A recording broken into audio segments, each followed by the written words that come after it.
Unveil your fortunate face. Your face is full of grace.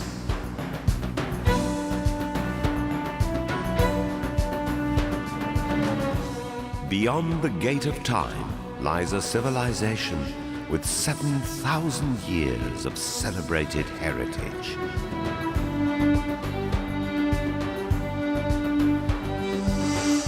A cradle of civilization. A tolerant world empire.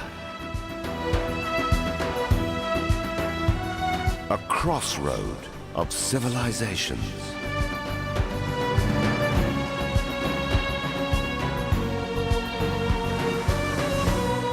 A world of artistic forms and shapes.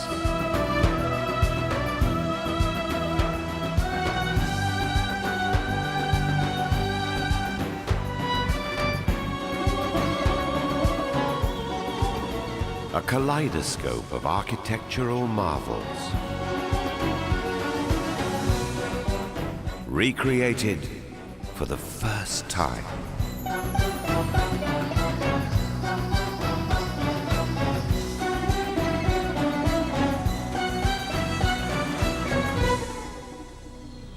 Iran, 7 faces of a civilization.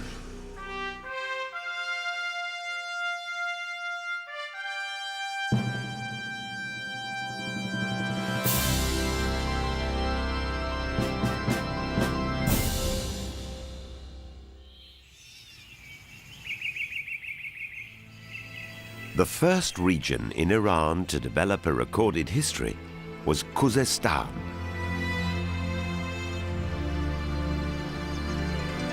It bordered Mesopotamia and was the abode for one of the earliest civilizations on the globe. Choghamish, this huge archaeological site that is behind me, was settled around 6800 BC by early farmers.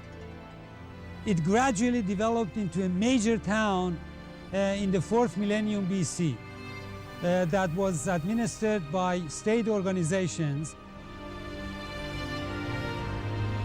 Among important objects found at Choghamish are a number of seal impressions on clay balls, which have enabled us to portray different buildings and thus picture the town with the help of archaeological findings.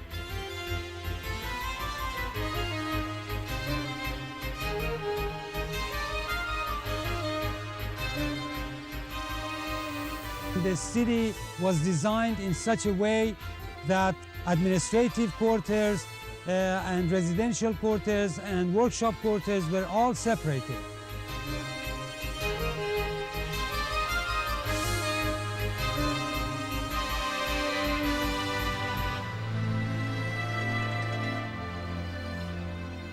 The alleys and the streets communicated beautifully with one another, and the city had a sewer system.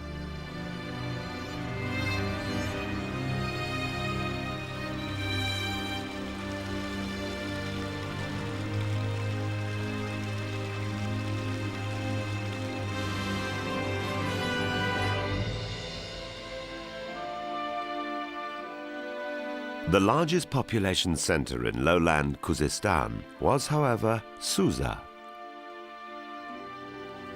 Here, the earliest steps towards urbanization, the second great revolution in human culture, were taken by the Elamites. In my opinion, this extraordinary land, Susa, was the origin of a phenomenon in the world which we call the urban revolution.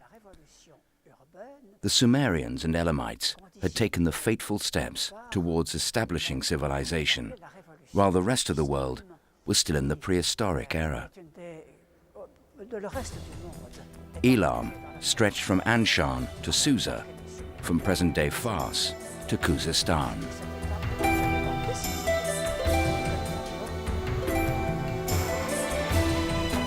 Almost all the techniques that formed the civilized societies were developed during the millennia after the emergence of urban centers in Mesopotamia and Iran. architectural innovations,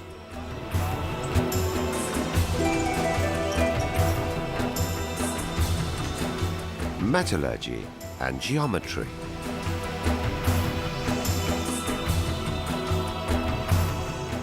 invention of wheel,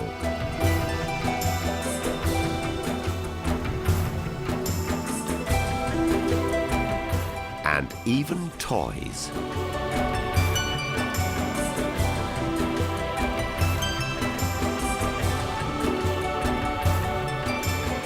And finally, abundant, intricate pottery with beautiful designs.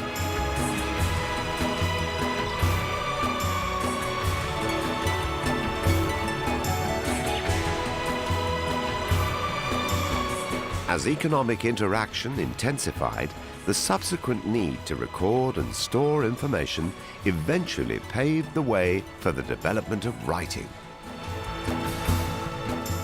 While the formation of cities marked the beginning of civilization, the invention of writing separates history from prehistory. And thus began the history of mankind.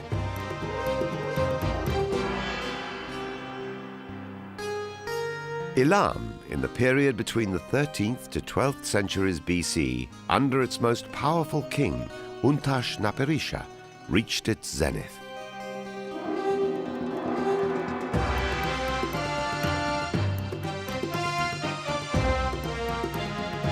Overlooking the river Diz, he made a holy city called Dur Untash, what we may call Untashburg, the present-day Chogazanbil.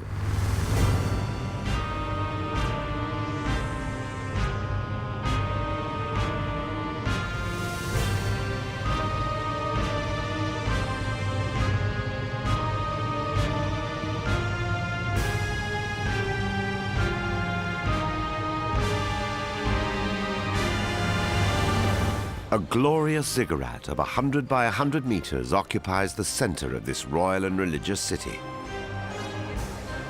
It consisted of 5 stages with a total height of more than 50 meters.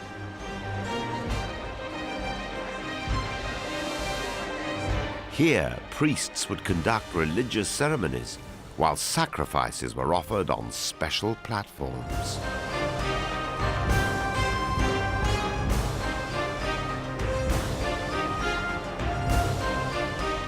The importance of women in the Elamite society is indicated by this unique and monumental life-size statue of the Elamite queen Napirasu, the spouse of Untash-Napirisha.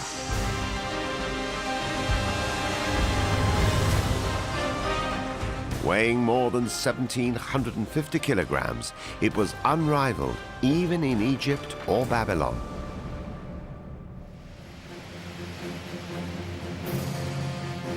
Sculpture and metallurgy were advanced to a new height in the first millennium BC by the incoming tribes who had just established themselves in the Zagros Mountains in Luristan.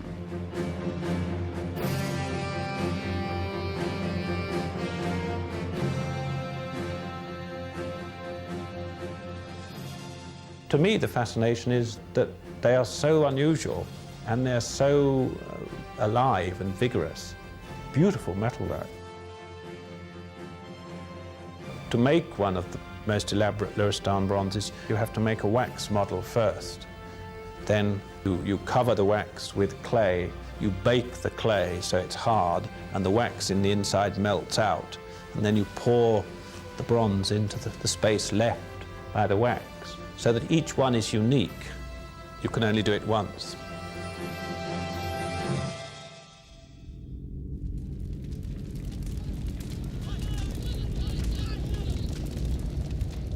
In 646 BC, the Elamite civilization was shattered by Ashur-banipal, king of Assyria. The Iranian tribes, on the other hand, eventually defeated the Assyrians and for the first time in history formed a noble and tolerant world empire. The Achaemenid Empire.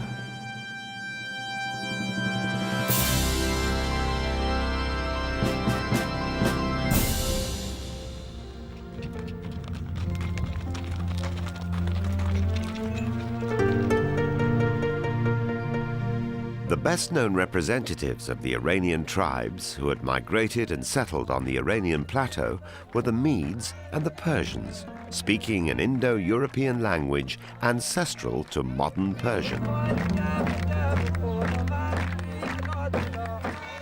The Iranian tribes, while absorbing the millennia-old art tradition of the Near East, gave it a new, invigorating flavor and value.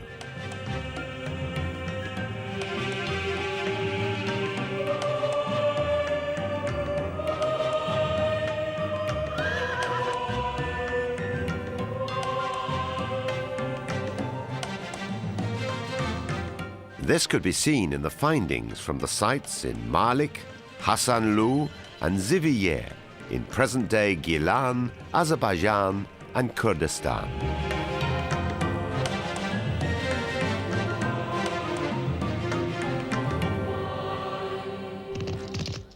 In 559 BC, Cyrus, one of those rare leaders towards whom one cannot help but gravitate, unified the Medes and the Persians and initiated what had never been achieved before, the first tolerant world empire.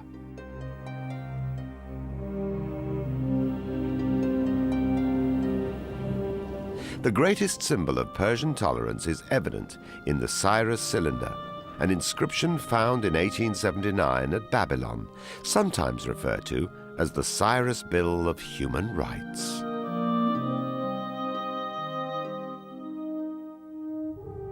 Tolerance was the key word in religions in this vast Achaemenid empire.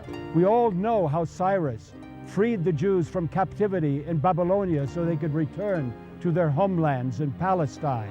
But this was not the only case. It happened later in the time of Ezra and Nehemiah as officers of the king who came back to Jerusalem to rebuild the temple. They did the same thing in Egypt and in Babylonia and among the Greeks of Asia Minor. In fact, they are the first example of international religious freedom that we find in the history of mankind.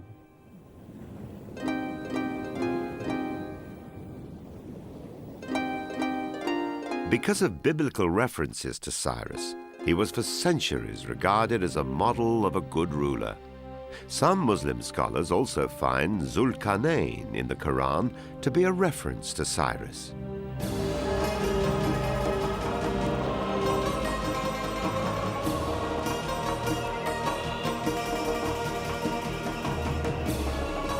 In celebration of his victories, Cyrus elected an elaborate royal park in his capital city, Pasargadae, which became the model for Persian gardens.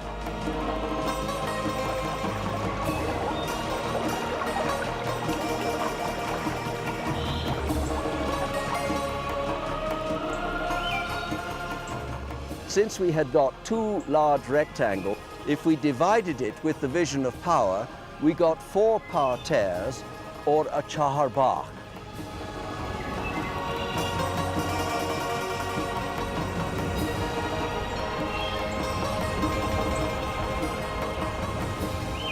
This is one of those very important Persian discoveries in design which the world has taken as a model and was taken eventually to India and to Spain.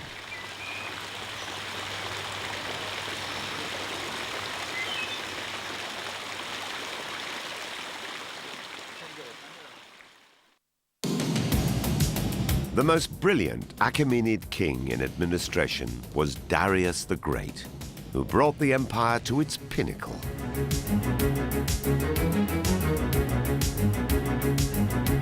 In Egypt, he built a canal between the Red Sea and the Nile, anticipating the modern Suez Canal.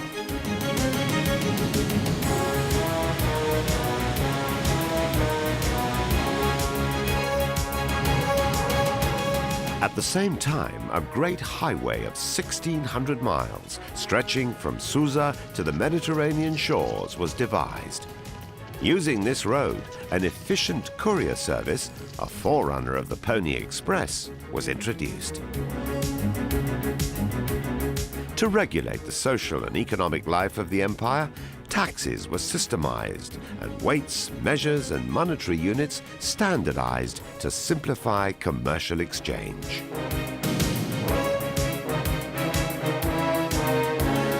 In many ways, the Persian Empire was responsible for transmitting a myriad of cultural and technological achievements of the Near East to the Greco-Roman civilization.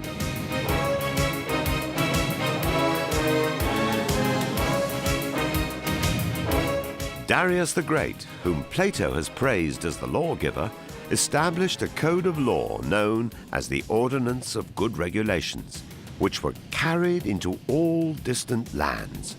In fact, at this time, a new word for law appeared in the whole Near East, the Iranian data, which was borrowed by Armenian, Hebrew, and Akkadian languages.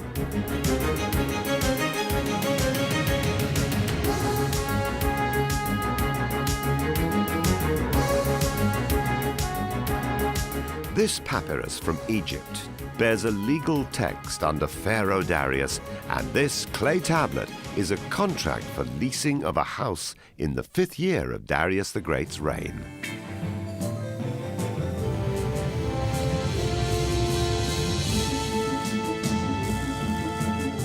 Some 2,500 years ago, Persepolis was the sumptuous capital of the great Persian Empire, which, according to Diodorus Siculus, was the richest city under the sun. Reminiscent of the vastness of the Persian Empire are the 23 groups of gift bearers from all over the empire depicted on the Persepolis reliefs.